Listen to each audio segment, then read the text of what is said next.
milhão de amigos. É o que a Rede Amigo Espírita deseja conquistar em seu canal no YouTube. E você, amigo espírita, pode ajudar. Convide 5 amigos para se inscreverem em nosso canal e ligarem o sino de alerta. Além de atingir a meta de 1 milhão de amigos, todos serão sempre avisados de novos vídeos e transmissões ao vivo no YouTube. Acesse agora raitv.com.br. Rede Amigo Espírita, divulgando, instruindo e unificando.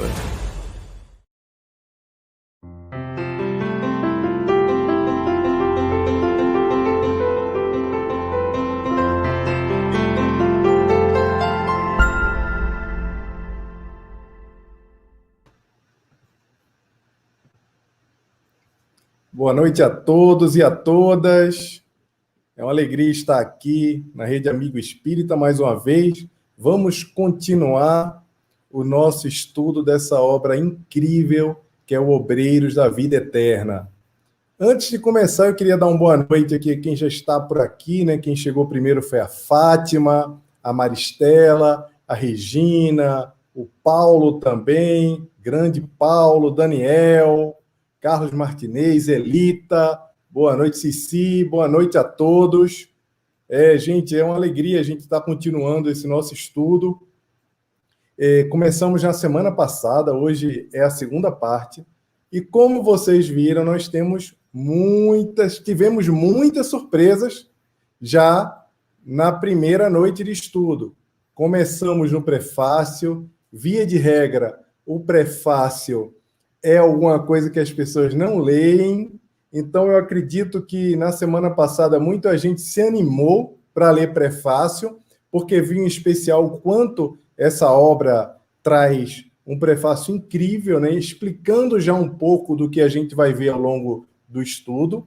Fizemos também uma correlação do prefácio do Obreiros da Vida Eterna com os livros que o antecederam na coleção A Vida no Mundo Espiritual. A gente fez umas relações.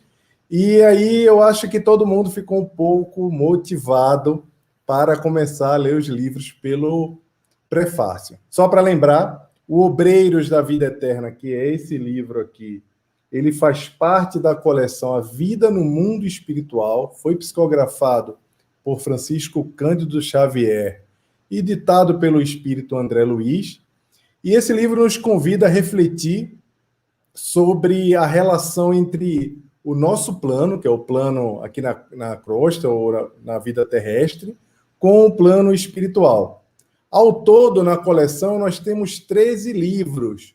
Esse aqui é o 4º livro da série. O primeiro foi O Nosso Lar, o segundo, Mensageiros, o terceiro, Missionário da Luz, e, por último, o Obreiros da Vida Eterna, que é o que estamos estudando. O objetivo desse estudo, pessoal, não é fazer uma leitura continuada do livro. Leitura continuada que a gente pega o livro e vai lendo detalhe a detalhe, uma leitura conjunta, que é muito gostoso esse tipo de trabalho, mas não é o objetivo desse nosso estudo. O objetivo principal aqui desse estudo é trazer reflexões sobre os ensinamentos de André Luiz, do que tem aqui no livro, e discutir trechos importantes dessa obra. Inclusive, algumas coisas que passam despercebidos.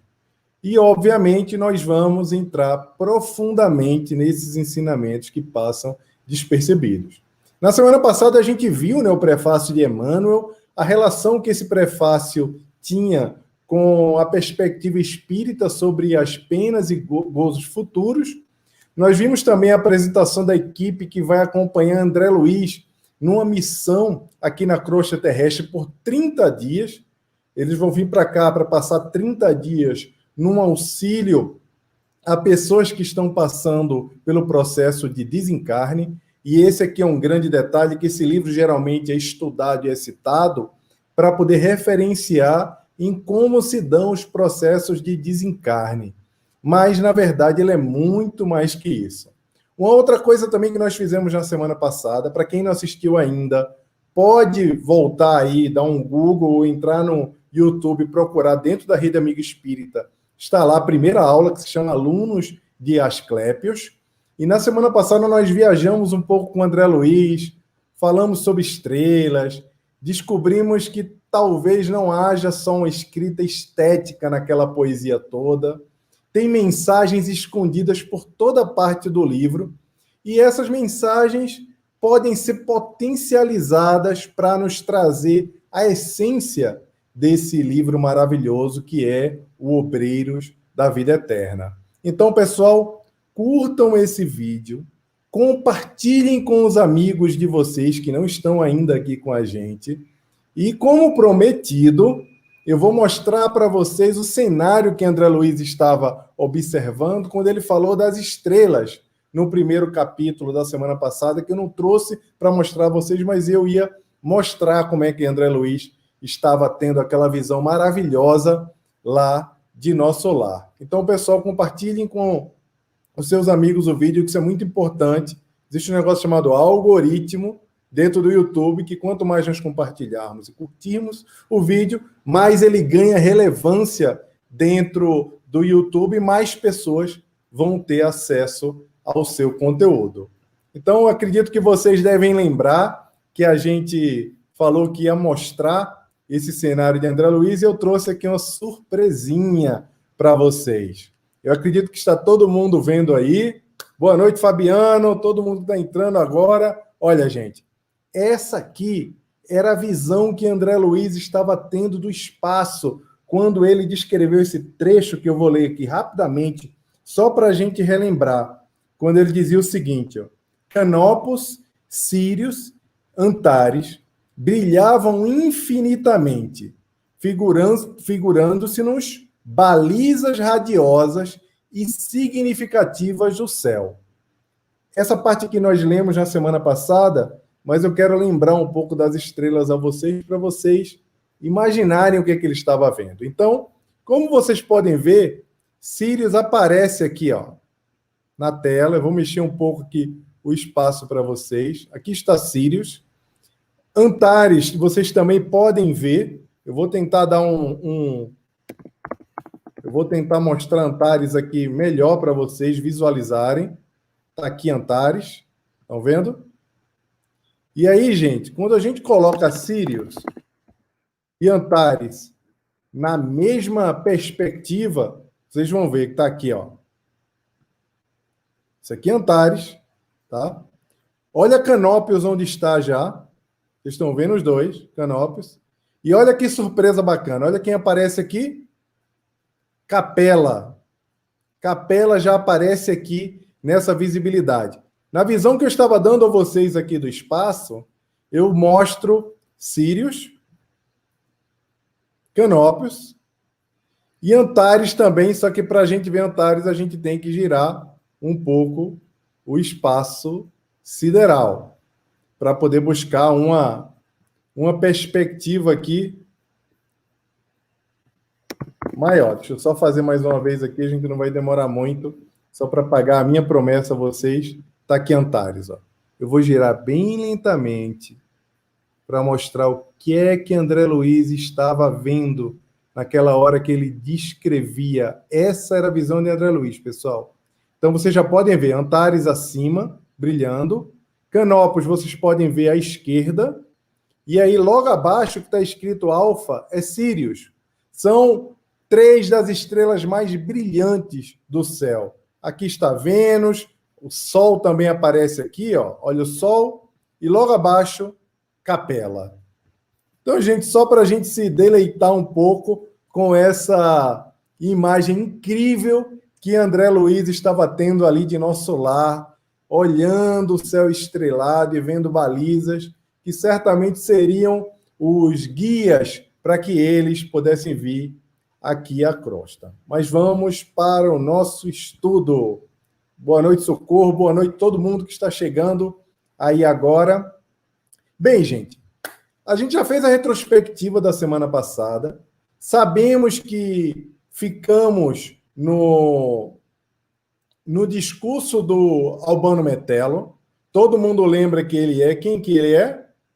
Ele é o campeão das ações de auxílio. É até o título que nós demos lá para o estudo de hoje. Então, ele está fazendo um discurso para todas aquelas pessoas que foram vê-lo que eram equipes que estavam se preparando para trabalhos aqui na costa, e nós vamos continuar o discurso a partir de agora. Quem não viu, vai lá no episódio da semana passada, no estudo da semana passada, e dá uma olhada no que a gente estudou.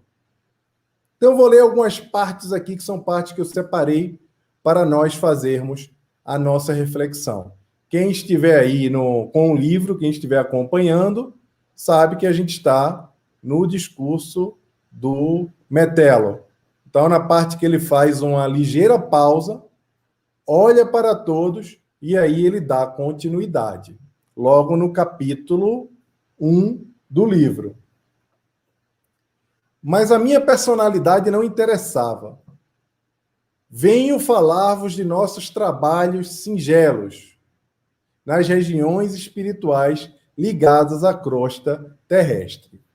Ele vem já elucidando, dizendo que ele tem algumas situações que são de interesses pessoais lá nas zonas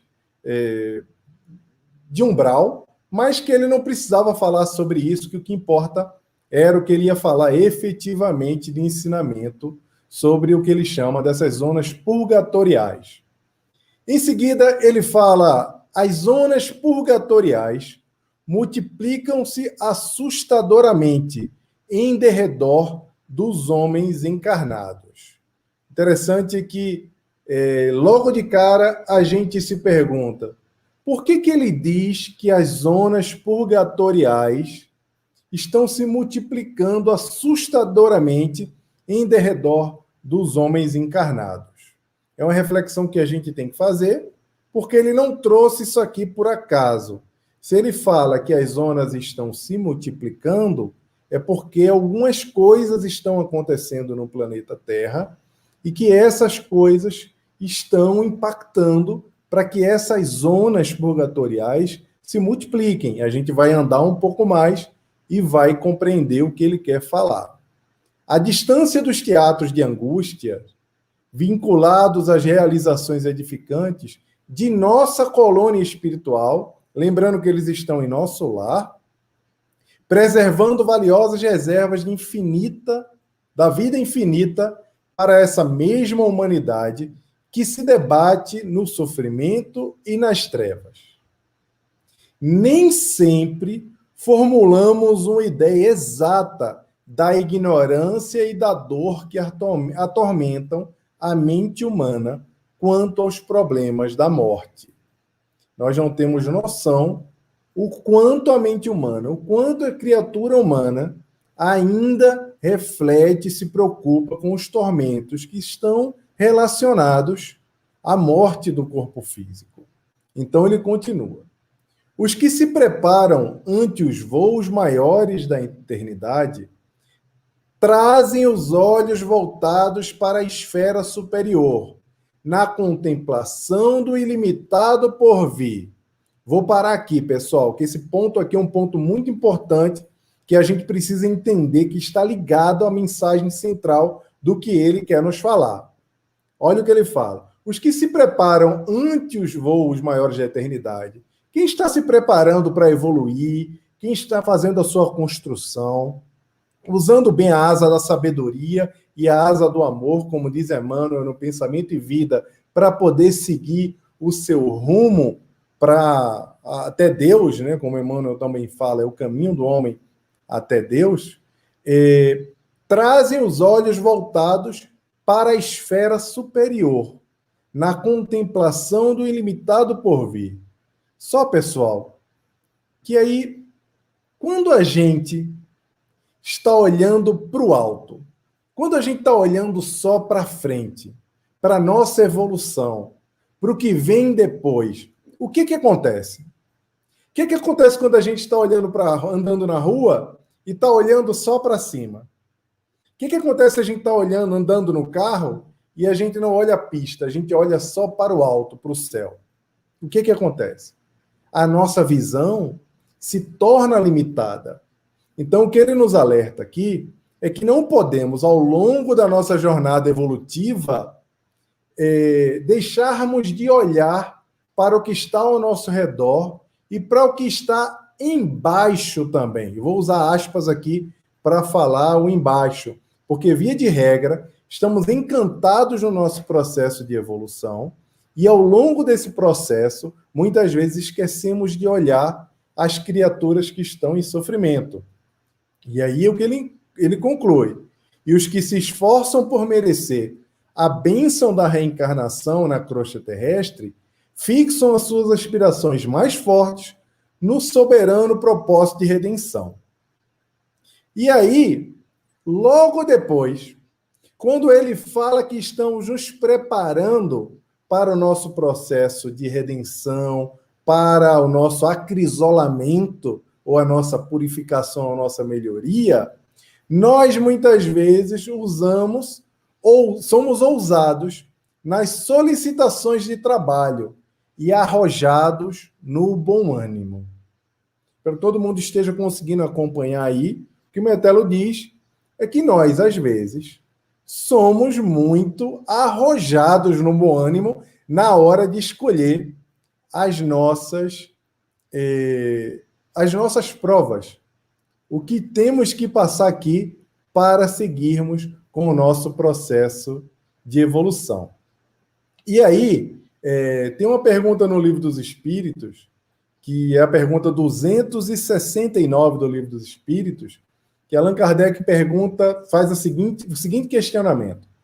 Pode o espírito enganar-se quanto à eficácia da prova que escolheu? E aí os espíritos respondem, podem escolher uma que esteja acima de suas forças e sucumbir. Olha isso.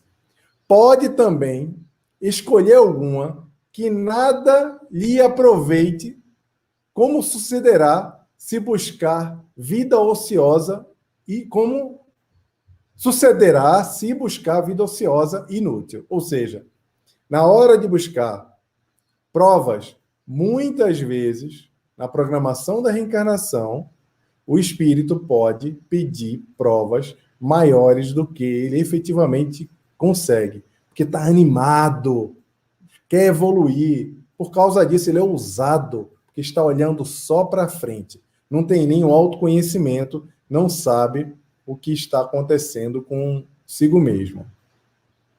E aí um outro trecho que logo em seguida, que eu separei aqui também, para nós refletirmos, não longe de nós, começam a brilhar os raios da alvorada radiante dos mundos melhores, convidando-nos à visão beatífica do universo e à gloriosa união com o divino. Quando nós pensamos num plano de regeneração, quando nós sabemos que podemos, por meio das nossas atitudes, por meio do nosso burilamento, da nossa reforma íntima, já vislumbrar vida em planos melhores, porque começamos a trabalhar o nosso espírito no trabalho mesmo ao bem, muitas vezes na abnegação, no conhecimento e também na serenização do coração. É o que acontecia com ele. O que o Metelo está tentando trazer aqui é uma reflexão do quanto muitas vezes nós nos encantamos com o nosso processo de evolução. Muitas vezes nos encantamos, inclusive, com o nosso processo de estudo, de conhecimento, e às vezes não olhamos o que está acontecendo ao nosso redor. No mesmo parágrafo, ele diz o seguinte: e os nossos irmãos que ainda ignoram a luz, subiríamos até Deus num círculo fechado? Como operar o insulamento egoístico a partir, a caminho do Pai amoroso e leal, que acende o sol para os santos e os criminosos para os justos e injustos? Gente, aqui, para quem acompanhou o estudo da semana passada, ele traz de novo que Emmanuel falou no prefácio sobre a natureza do gozo e das penas futuras. Como é que pode? Não, eu estou me melhorando, eu vou alcançar um estágio espiritual bom, ou que eu almejo, vou me tornar um bom espírito, vou entrar ali na segunda ordem da escala espírita, e aí tá tudo bem, eu já estou no meu céu. Mas e as criaturas que ignoram a luz? Isso aqui me lembrou também, pessoal, sobre o que acontece hoje na Terra, na nossa sociedade. Muitas vezes a gente está tão preocupado, tão encantado com o nosso processo de estudo, de esclarecimento, porque lemos mais, porque refletimos, porque tentamos entender melhor o mundo ao nosso redor, e simplesmente largamos para lá as criaturas que ainda não conseguem ter o acesso que nós temos ao conhecimento, à espiritualidade, até mesmo a livros, digamos assim. Muitas vezes pessoas que são tomadas por fake news ou que ficam compartilhando conteúdos que não são conteúdos que são bons para a humanidade, e muitas vezes nós olhamos com desprezo e largamos para lá, porque estamos encantados com o nosso processo de esclarecimento. Então fica a reflexão para nós entendermos se efetivamente nós não temos que olhar com um pouco mais de carinho para as criaturas que ainda estão na escuridão, digamos assim, ainda não compreendem tanto quanto você que já estudou um pouco mais. Em seguida, o Metelo nos traz uma outra reflexão no próximo parágrafo. Ainda continua falando sobre nós que estamos procurando a santidade e a justiça, mas aí, na quarta linha, ele nos faz uma pergunta. Onde permaneceríamos agora sem os favores da oportunidade e o obséquio da proteção de benfeitores desvelados? Pessoal, isso aqui é uma pancada na gente, porque atualmente, na nossa condição, espíritos encarnados, eu sei que tem desencarnados nos escutando, acompanhando o estudo agora também, mas quem está encarnado, ou quem está até desencarnado e não está no umbral, está aqui nas nossas casas, estão os desencarnados que estão assistindo também. Todos nós, algum dia, em algum momento, fomos resgatados do umbral. Nós passamos por lá. Nós fomos resgatados.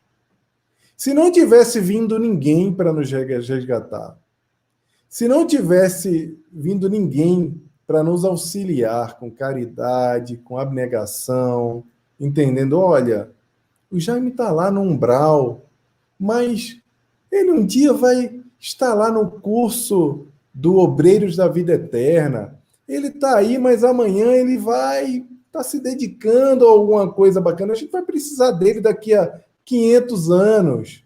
E aí, por meio da nossa condição, do arrependimento, a gente já viu no nosso lar, como aconteceu com o André Luiz e com tantos outros espíritos. Aqui a gente vai ver também no Obreiros da Vida Eterna, nós conseguimos deixar a região do umbral. Mas, para isso, contamos com o concurso dos espíritos benfeitores. Não é verdade? Vocês já tinham parado para pensar nisso? Eu nunca tinha parado para pensar nisso.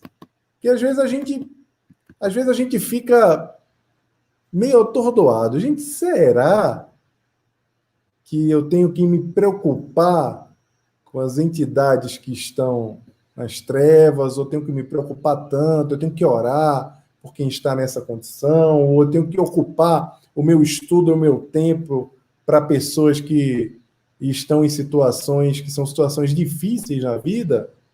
Eu tenho tanta coisa para me ocupar aí, para estudar, para me esclarecer, para estar junto de quem é bom. Eu vou lá fazer esse tipo de tarefa?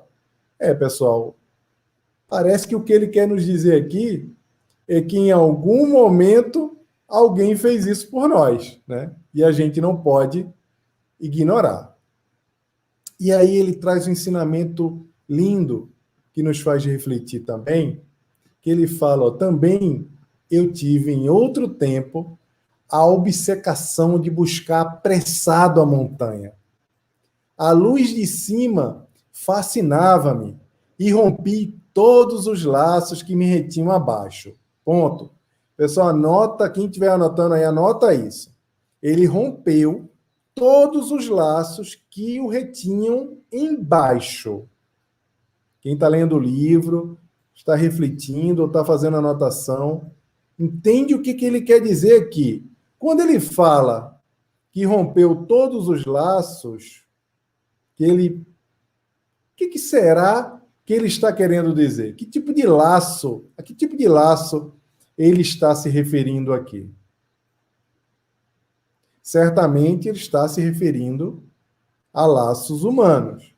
Então, anota aí que a gente vai ver mais em cima. Ele estava obcecado, encantado com a luz, encantado com tudo que estava acontecendo de bom.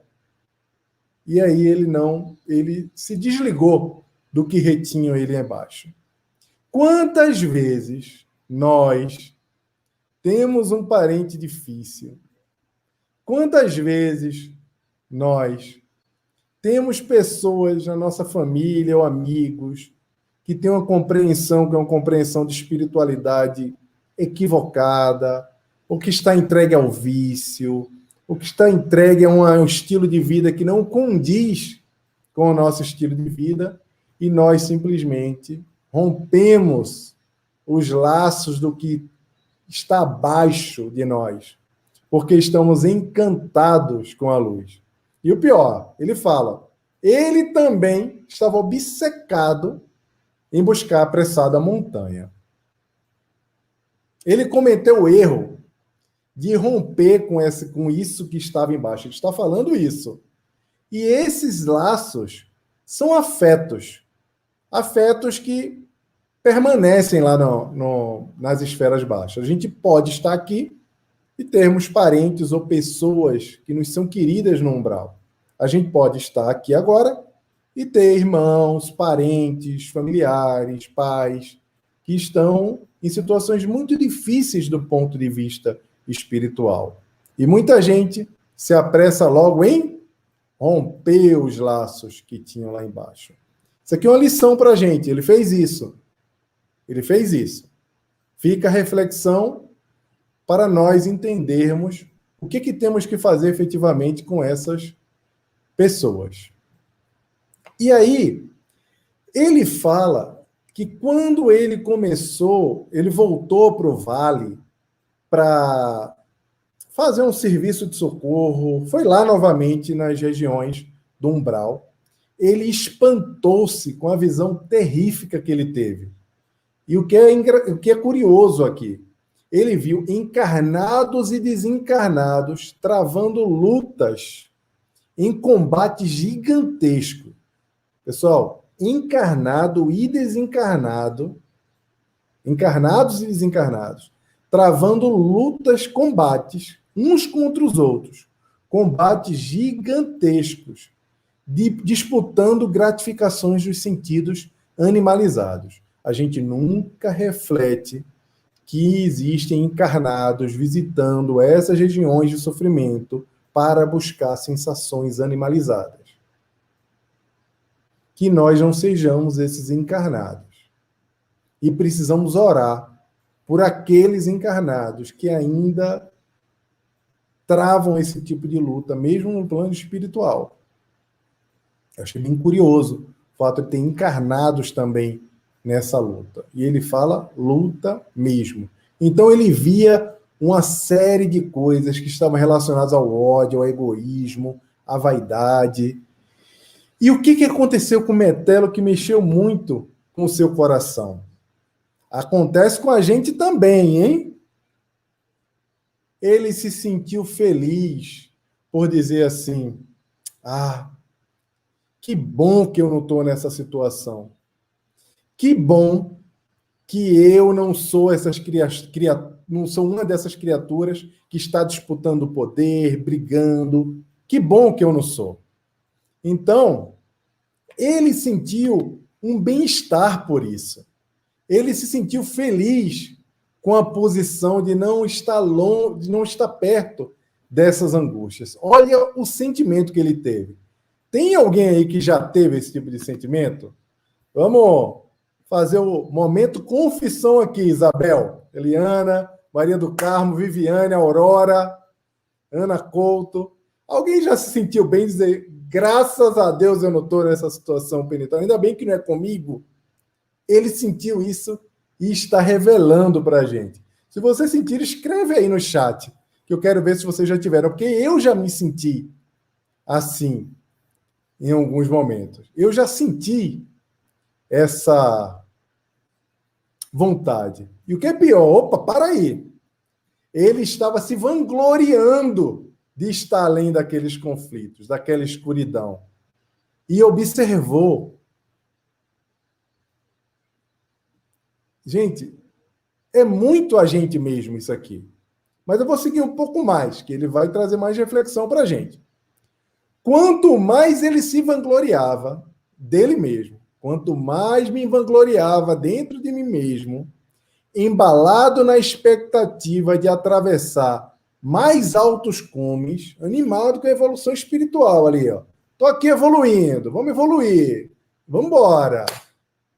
Eis que certa noite ele notou uma coisa interessante que aconteceu. Olha, estava ali animado, comigo não. Lembra lá da dona... Como é que é o nome daquele seriado Chaves, hein, Daniel? Que ele fala que não se junte com essa gentalha. Sabe como é que é? O Chaves e a dona Chiquinha. Chiquinha era menina, né? Esqueci o nome dela. Mas ele disse, olha, eu não sou essa gentalha. Em resumo, ele estava falando isso.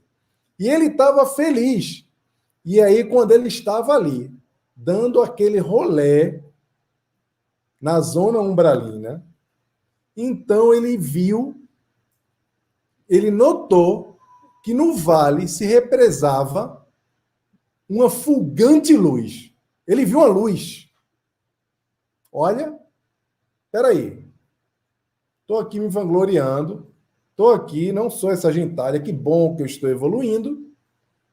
E aí, quanto mais ele se vangloriava, dentro dele mesmo, embalado nessa expectativa, mais ele via essa luz que estava fulgente.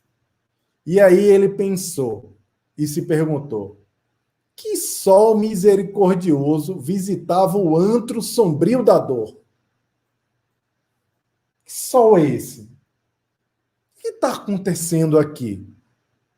Nessas trevas? Que luz é essa? E aí ele teve uma surpresa. Seres angélicos desciam céleres de radiosos pináculos. Sabe pináculos, aquela coisa que é assim, que parece uma... Tem muita igreja que é uma ligação de 2 pontos que é muito alta, é como se fosse o topo de uma montanha, de um edifício cônico. Então ele via aquele jato de luz que descia assim, radiosos pináculos, desciam os seres angélicos daqueles radiosos pináculos e desciam para as zonas mais baixas e eram atraídos pelo poder da atração da claridade bendita. E aí Albano Metelo se perguntou, que acontecera? O que está acontecendo? E aqui, pessoal, eles estavam atraídos por alguma coisa. Tem um detalhe aqui que é muito importante entender. É que os seres angélicos eles não estavam descendo e sendo atraídos para cima. Eles estavam sendo atraídos para baixo, para o antro sombrio da dor, segundo Metelo nos narra. E aí ele parou um desses anjos e perguntou, o que está acontecendo? E aí o anjo falou para ele aquelas coisas que você nem espera que vai ouvir.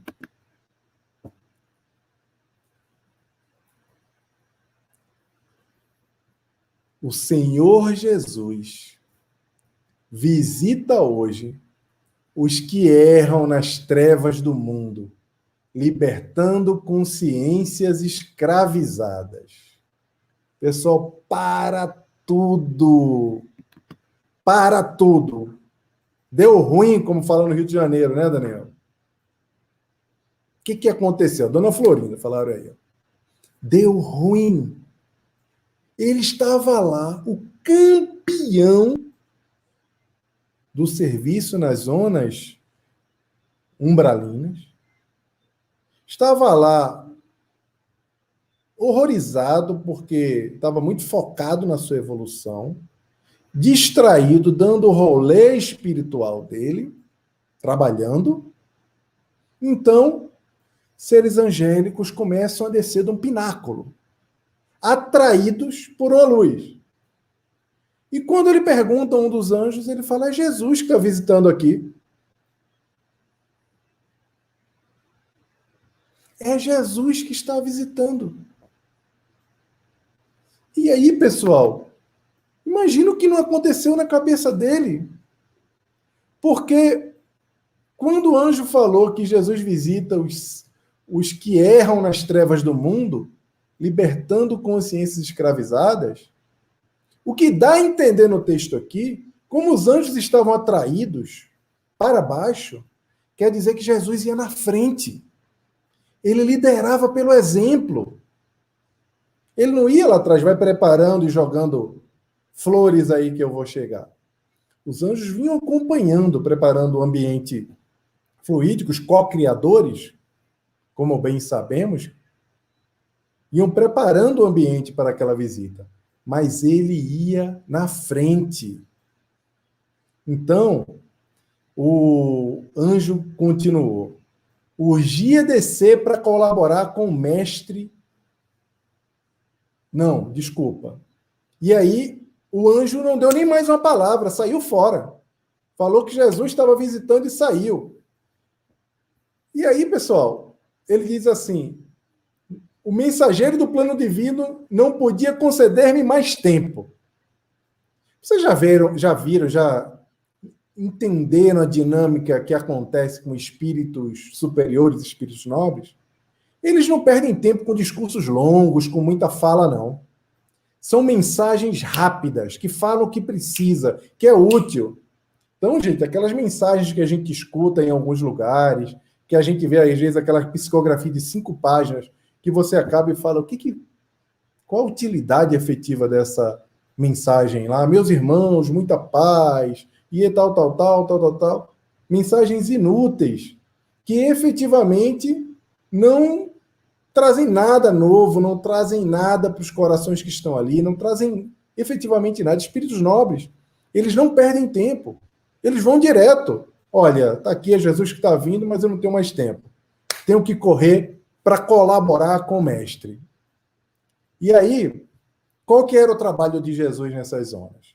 Diminuir os desastres, as quedas morais, amenizar padecimentos, pensando feridas, secando lágrimas, atenuando o mal e, sobretudo, abrindo novos horizontes à ciência e à religião, de modo a desfazer a multimilenária noite da ignorância.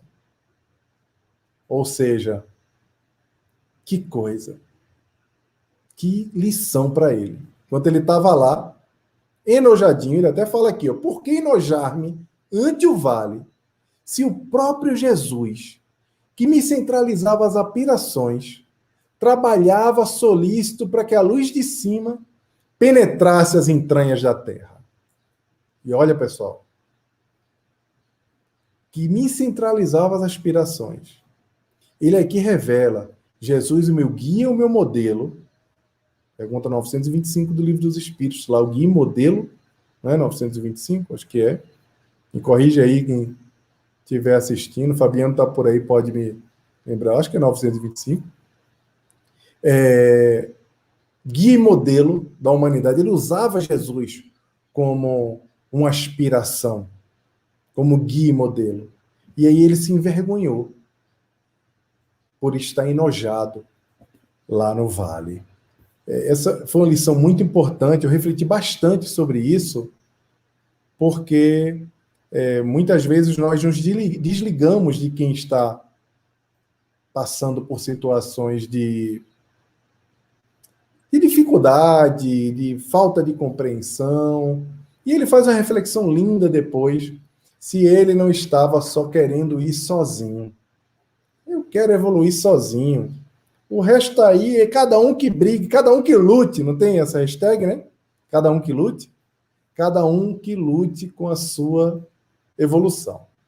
E aí, passando já para um outro parágrafo, pessoal, ele fala sobre os grandes orientadores da humanidade. Ele fala sobre abnegação e lembra bastante o texto Profissão, que está no Pensamento e Vida, e também a pergunta 912 do Livro dos Espíritos, quando o Allan Kardec perguntou aos espíritos qual o meio mais eficiente de combater-se o predomínio da natureza corpórea. Qual o meio mais eficiente de nós deixarmos de ser espíritos da terceira ordem? Lembra lá na escala espírita? Lembram? Questão 100, item 100 do Livro dos Espíritos, que para os espíritos imperfeitos, a característica dos espíritos imperfeitos é que existe uma predominância da matéria sobre o espírito.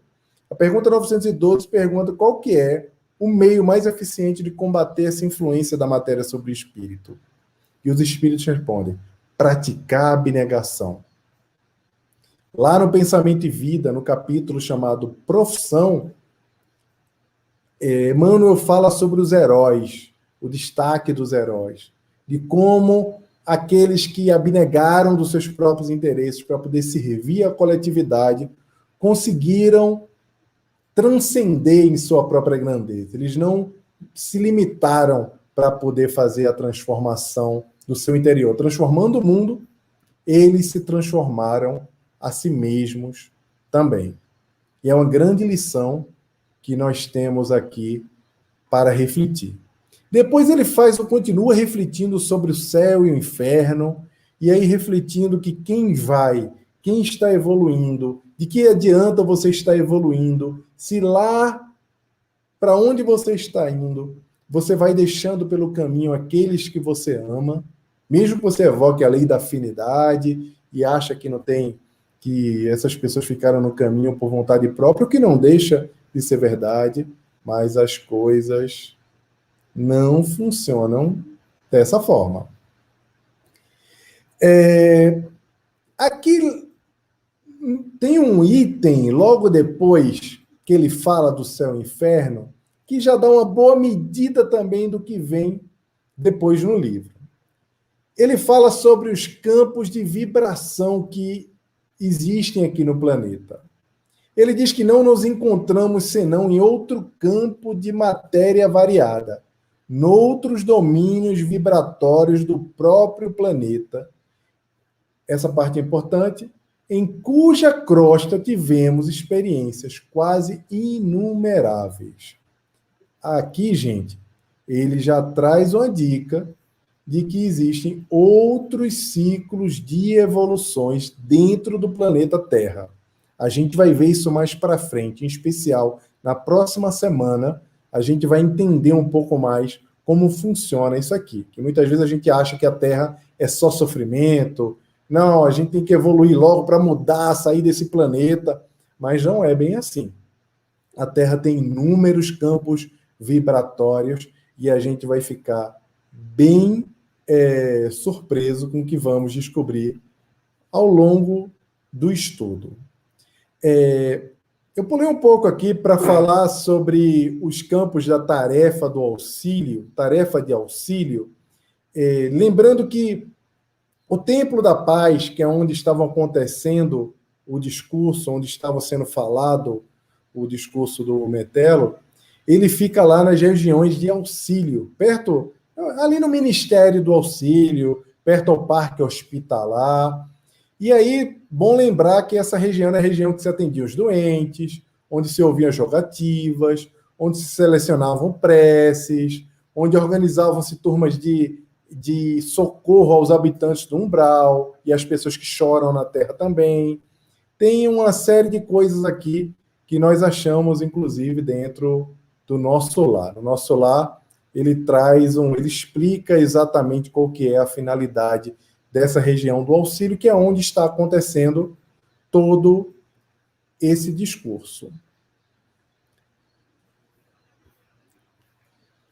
Depois o Metelo começa a falar sobre os grandes pensadores, Huygens, Teresa d'Ávila, pessoas, Swedenborg, foram pessoas que que é o Swedenborg é um dos precursores da doutrina espírita, né? Nós bem sabemos, aí tem o livro do Arthur Conan Doyle, a gente pode ver bastante coisa sobre ele. São pessoas que se dedicaram a situações, se dedicaram a atividades que ajudaram a humanidade a evoluir, a amenizar a dor. Foram pessoas que efetivamente viveram uma vida abnegada. Aí o André Luiz, óbvio, naquela história lá de que ele usa um nível cultural aqui gigante, né? O Huygens, que ele cita, é um astrônomo holandês do século XVII. Você imagina, se aqui fosse uma obra anímica, imagina alguém lá em Uberaba, eu, particularmente, já li o Stephen Hawking, gosto de astronomia, já li alguma coisa sobre isso, eu nunca tinha ouvido falar nesse astrônomo do século XVII, eu fui pesquisar, o cara existe e está aqui no Obreiros da Vida Eterna, e André Luiz conheceu o trabalho importante dele no século XVII, do holandês. É muito interessante isso aqui. E aí, gente, o Metelo continua nos trazendo a reflexão sobre o nosso serviço, que não precisa seguir os nossos caprichos pessoais. Mas como é que a gente vai identificar quando ele fala assim, recordemos o Divino Mestre e não desdenhemos a honra de servir, não de acordo com os nossos caprichos pessoais. Mas como é que nós vamos identificar se estamos servindo por meio dos nossos, ou usando os nossos caprichos pessoais? Como é que nós vamos entender se o nosso serviço é um serviço abnegado ou se é um serviço que nós simplesmente respondemos aos nossos caprichos pessoais? Ultimamente, é um pouco mais fácil fazer essa observação, porque toda tarefa que nós nos propomos a fazer pode ser submetida ao pensamento crítico e a gente entender se, quando a gente é um dirigente na casa espírita, a gente não trava uma atividade que um jovem traz como uma novidade, uma inovação, porque a gente acredita que está errado, se a gente não fica replicando modelos que já são modelos sociais ou modelos, qualquer modelo que exista no mundo, simplesmente porque nós aprendemos dessa forma. Então, tem uma série de cheques que a gente pode fazer. E aí tem uma coisa curiosa que acontece logo em seguida, que depois que o Metelo fez essas observações, ele exibiu um globo de substância leitosa. Imagina lá no Templo da Paz um globo gigante com uma substância leitosa, como se fosse um monitor, todo branco, na parte central do templo. E aí, nesse globo leitoso, apareciam quadros vivos do campo de ação nas zonas inferiores. E aí, gente, se a gente ficar um pouco mais atento a essa parte, vai compreender que isso aqui se trata de uma tecnologia no plano espiritual. O que ele está usando aqui? Imagina um globo. Nesse globo, começam a aparecer as coisas que ele acabou de narrar nas zonas de sofrimento. O que é isso hoje em dia? Realidade virtual. Quem já jogou Pokémon Go sabe do que eu estou falando, né, gente? Pegar Pokémon, ficar lá, ó, caçando Pokémon, realidade virtual, colocar aquele óculos. O que ele fez foi colocar um globo e as realidades começaram a passar ali por ele. Várias realidades começaram a passar ali por ele, coisas que ele vinha mostrando, que ele tinha acabado de falar.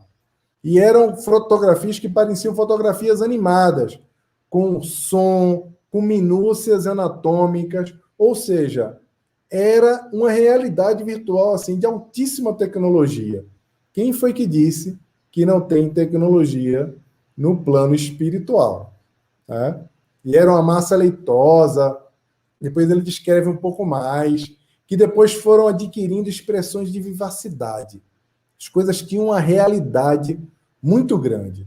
Então ele começou a ver aquela procissão de seres humanos despojados de corpo, mas com formas soturnas, e ele ficou bem impactado, todo mundo vendo aquela realidade, e ficou bem impactado. E aí, André Luiz, curioso como ele é, todo mundo sabe que André Luiz é muito curioso, se perguntou: para onde se dirigiam aquelas fileiras imensas de espíritos sofredores? Ele estava mostrando legiões e legiões de espíritos, passando como se fossem procissão.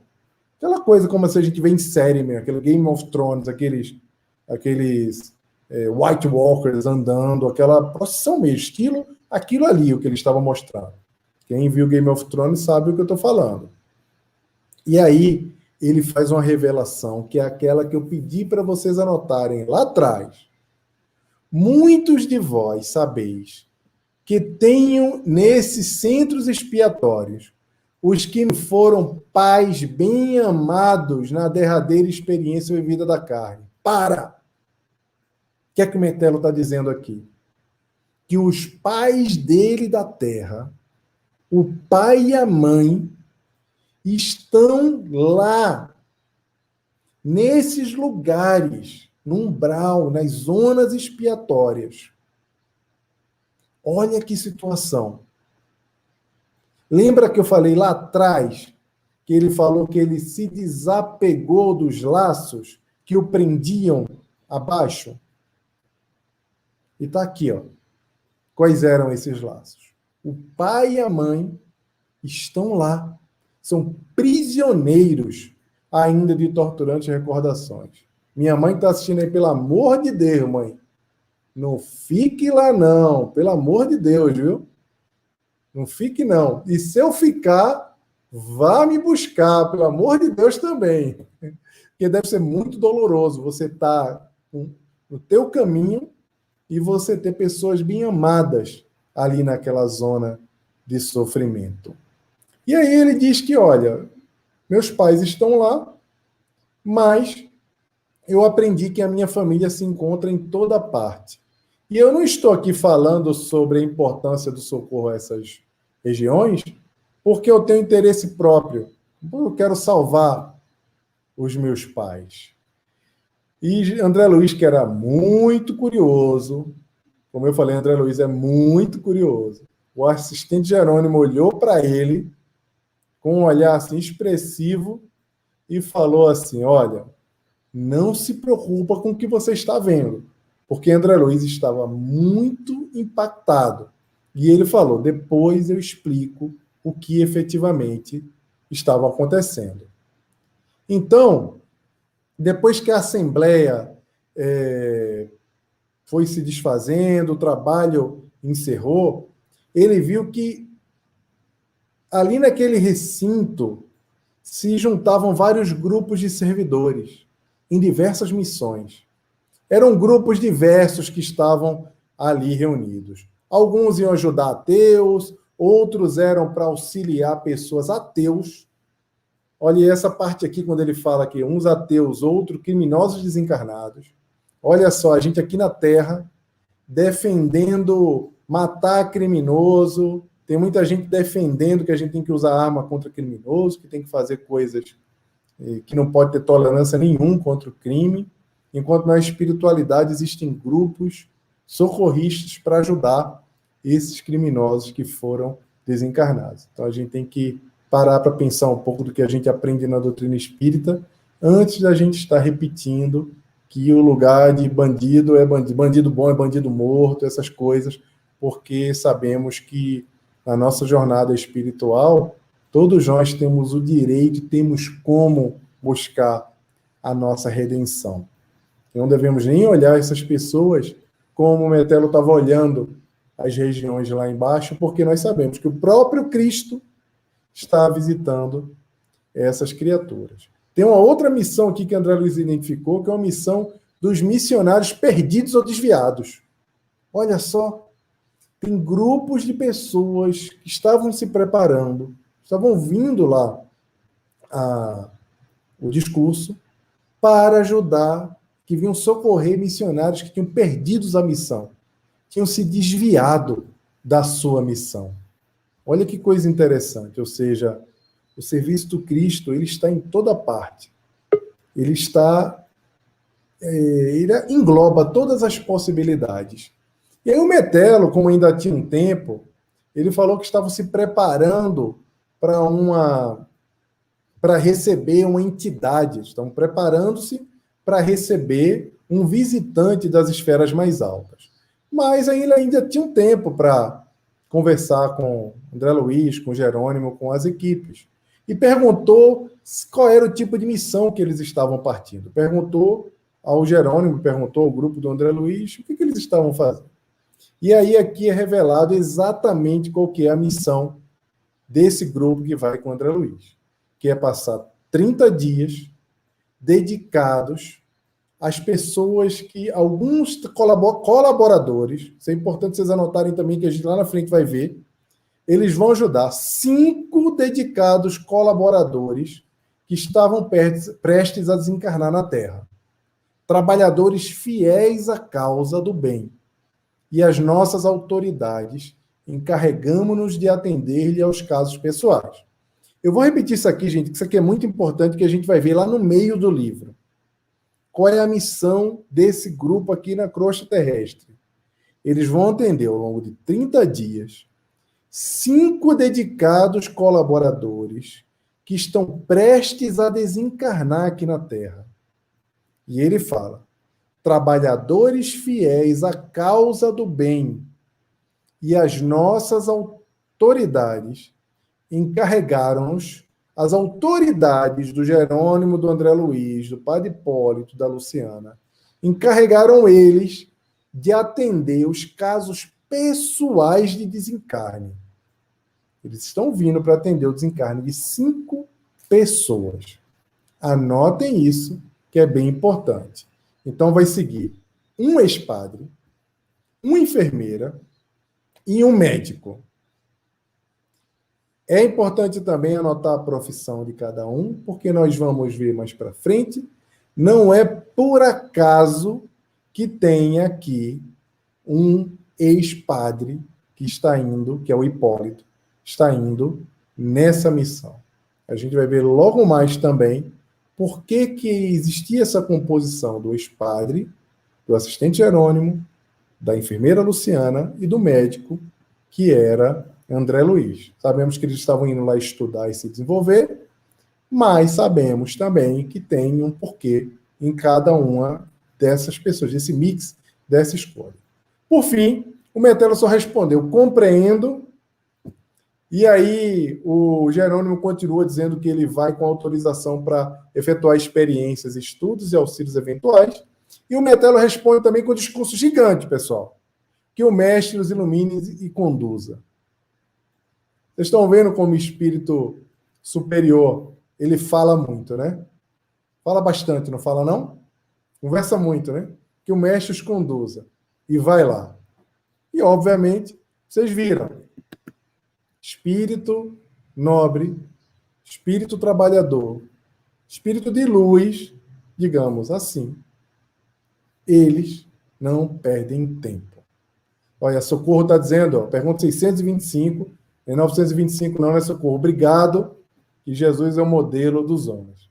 André aí, espiritista nerd, rapaz, sempre associei mundo digital com a literatura do André Luiz, mas nunca pensei que tivesse tão vinculado. André, eu vou mostrar nos próximos 2 capítulos mais uns 5 inclusões de tecnologia no plano espiritual.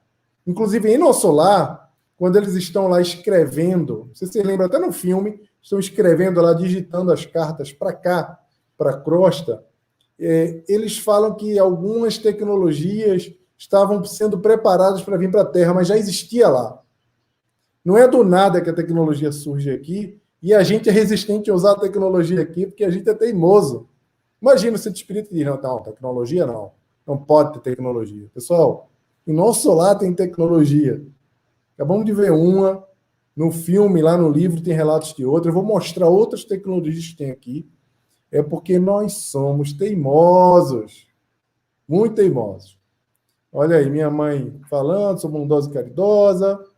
O Jaime, Albuquerque dizendo uma espécie de holograma, mais ou menos isso, Jaime, só que tinha realmente uma tela aqui acontecendo, né?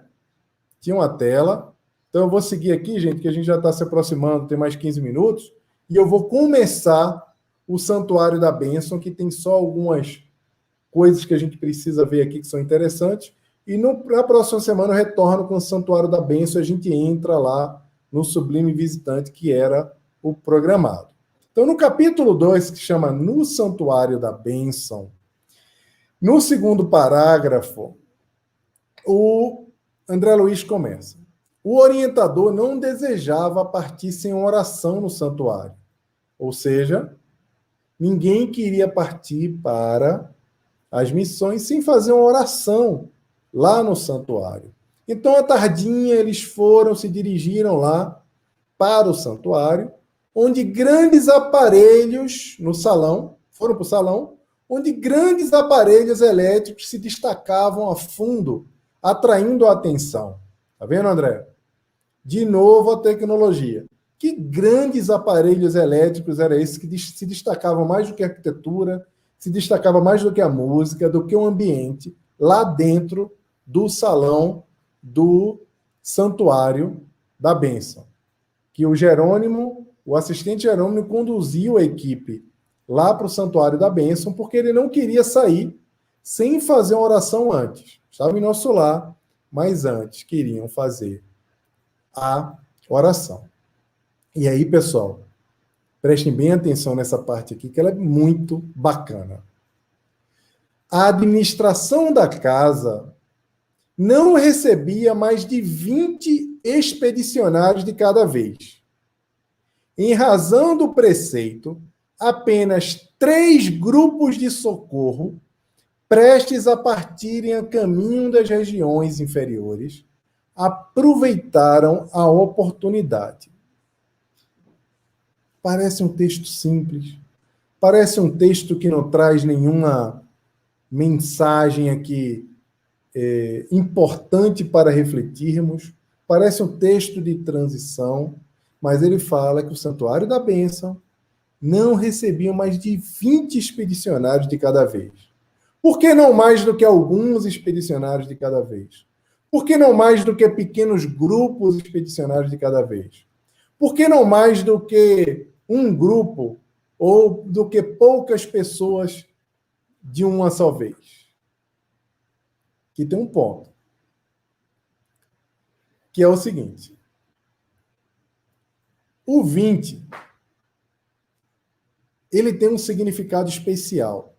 E eu vou trazer aqui um pouco da cabala, do misticismo judaico, para tentar elucidar se André Luiz aqui não queria nos trazer uma mensagem com esse texto. Como eu falei, esse livro aqui é cheio de easter eggs, que são mensagens escondidas no seu interior, que podem nos falar muito sobre algumas razões importantes para a escrita do André Luiz. Então, olha, a letra, o 20, que é a letra Kaf, é a 11ª letra do alfabeto hebraico. No misticismo judaico, as 2 letras da palavra, da Kaf, são as letras iniciais das 2 palavras hebraicas. O Kosh, que é o potencial, e o Poel, que é o atual. Ele sugere que o Kaf permite o poder latente do espiritual. O potencial, que é o atual, e o potencial, ou seja, o poder latente, o que está ali em você, o que pode se transformar no real, no físico.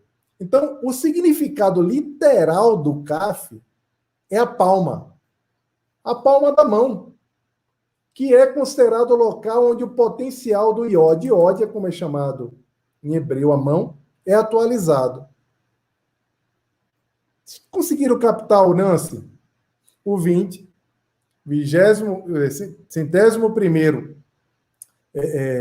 11ª primeira letra do alfabeto hebraico, representa a mão. A mão na junção do Kaf, que é o Kosh mais o Poel, é o potencial mais o atual. E é o poder latente do espiritual que está aqui, no 20. Santuário da bênção, 20, mão. O que é que vocês lembram disso? Se o significado literal é a mão do Kaf, que é considerado o local potencial do Iod.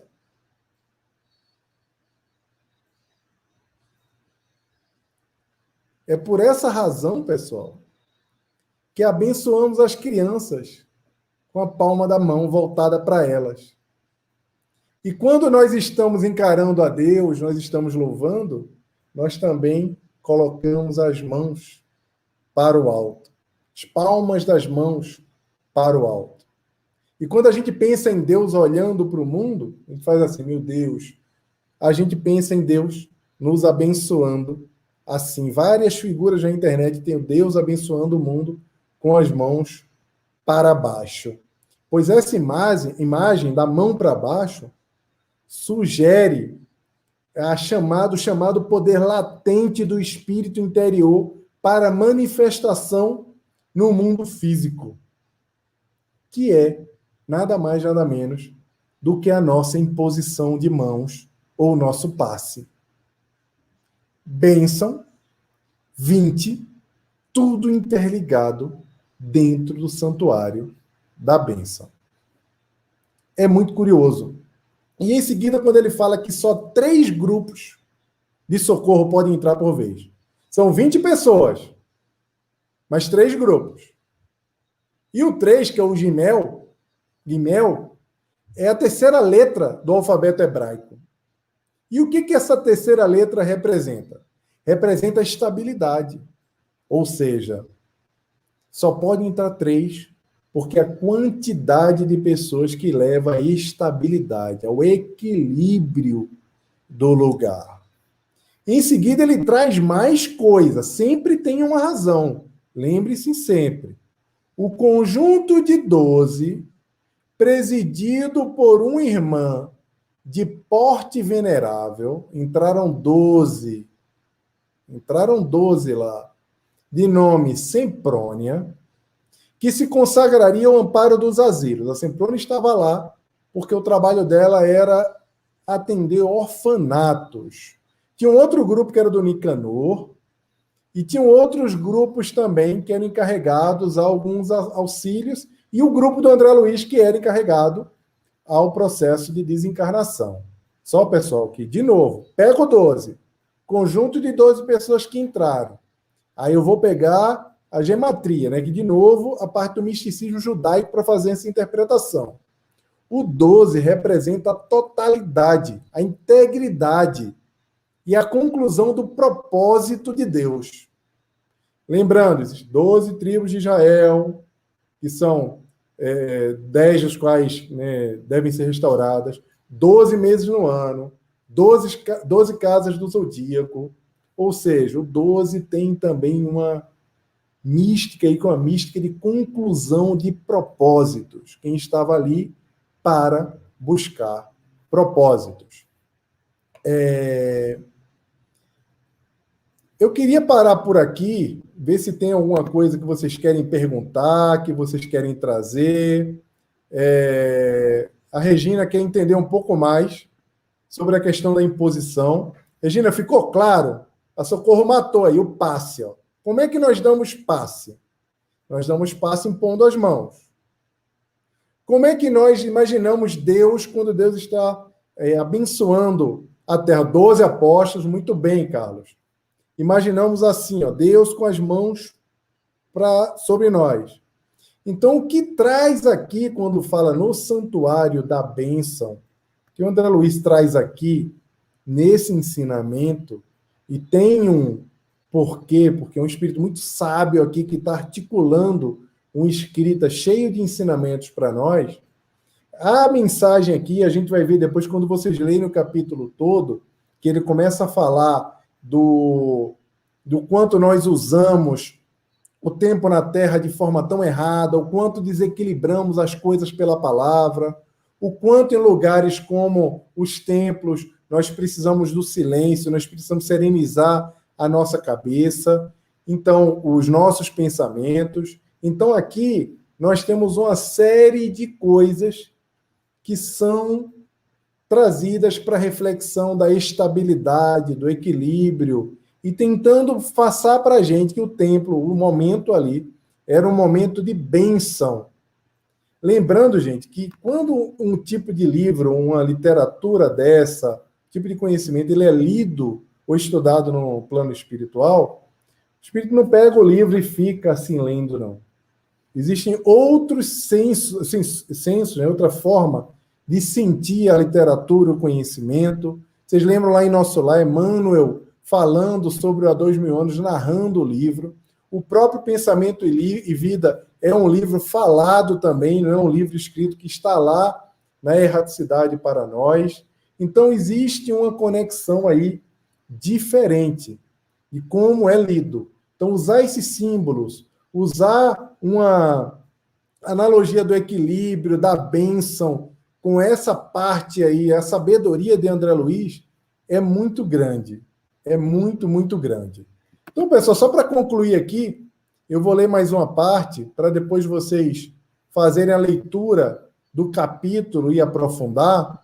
Eu vou falar um pouco, nesses últimos 4 minutos, sobre o silêncio. Então, o dirigente do santuário, reconhecendo talvez como nos sentíamos necessidade de esclarecimentos, quanto ao uso da palavra, prosseguiu. É lamentável se dê tão escassa atenção na Terra ao poder do verbo, atualmente tão desmoralizado entre os homens, nas mais respeitáveis instituições do mundo carnal. Ele fala, nos melhores lugares, nas mais respeitáveis, isso aqui deve incluir os templos, nós estamos desmoralizando o poder da palavra, porque perdemos, segundo ele nos fala, metade do tempo com falação inútil. Ele fala, metade do tempo é despendida inutilmente. Não se precatam nossos irmãos e humanidade de que o verbo está criando imagens vivas. Essa coisa, quando eu li a primeira vez, me chocou muito. Porque ele fala que metade do nosso tempo é perdido com conversação vazia. E aí, pessoal, eu vou fazer uma pergunta aí para vocês, aquelas perguntas revelação, mais uma vez, que eu adoro fazer. Como é que está o grupo de WhatsApp de vocês aí? Como é que andam as conversações nos grupos de WhatsApp? Fala aí, gente. Como é que tá? Conversando muita coisa bacana. Fala aí para mim. Como é que tá? Como é que estão os grupos de WhatsApp? Estamos conversando muita água, perdendo muito tempo. Ocupamos o nosso tempo com coisas que são úteis, porque estamos vivendo na era da abundância. Milhares de séries para assistir na Netflix, milhares de lives para assistir de transmissões no YouTube, milhares de músicas no Spotify, milhares de livros sendo publicados. É muito conteúdo. Como estamos direcionando a nossa atenção para o que é efetivamente relevante? Como estamos equilibrando esse tanto de coisa que existe com o carinho e a atenção que nós temos que dar à nossa família? Com tanta rede social, tanto conteúdo, tanta coisa para ler. Briga no Twitter. E os grupos de WhatsApp? Como é que estão o grupo de WhatsApp da gente? De cada um? Só coisa bacana? Me surpreendia muito, até pouco antes da pandemia, tinha algumas instituições espíritas que não tinham grupo de WhatsApp. Nem tinham um grupo para se comunicar e passar conteúdo para os seus frequentadores. O que era uma pena, porque enquanto nós estávamos nos negando de usar a tecnologia para propagar a mensagem do bem e propagar o evangelho, enquanto estávamos fazendo isso, o conteúdo ruim estava circulando na internet. Então, pessoal, é bom fazer essa reflexão. Como estamos usando o nosso tempo? segundo o discurso aqui, no capítulo 2, do Obreiros da Vida Eterna, esse livro maravilhoso que nós estamos estudando, metade do nosso tempo é conversando água, perdendo tempo. Então, fica essa reflexão para nós levarmos aí para a nossa semana. Leiam o capítulo. Quem não leu ainda o prefácio, lê o prefácio, ou vai lá e volta no programa da semana passada para ver o prefácio, capítulo 1, e continue a leitura do capítulo 2, que na próxima semana a gente vai voltar com o Sublime Visitante, que aí nós vamos conhecer o Asclépios, nós vamos entender como é que funciona a dinâmica das esferas superiores, das várias esferas que existem aqui na Terra.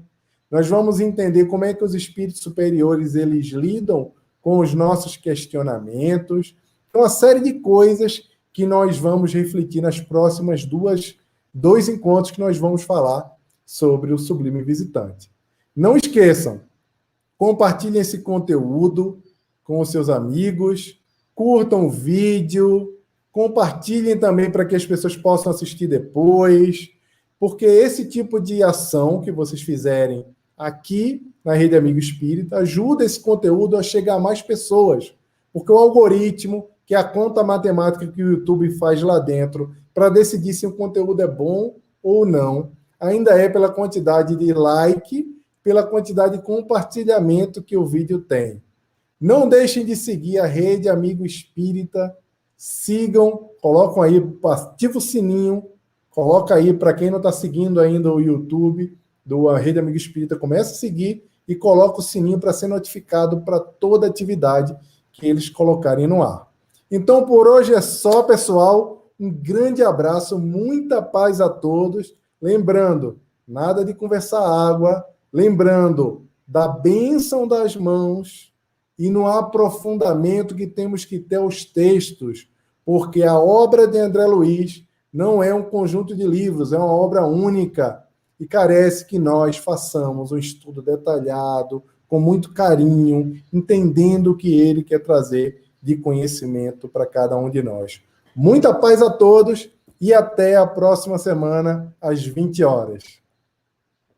1 milhão de amigos é o que a Rede Amigo Espírita deseja conquistar em seu canal no YouTube. E você, amigo espírita, pode ajudar. Convide 5 amigos para se inscreverem em nosso canal e ligarem o sino de alerta. Além de atingir a meta de 1 milhão de amigos, todos serão sempre avisados de novos vídeos e transmissões ao vivo no YouTube. Acesse agora raitv.com.br.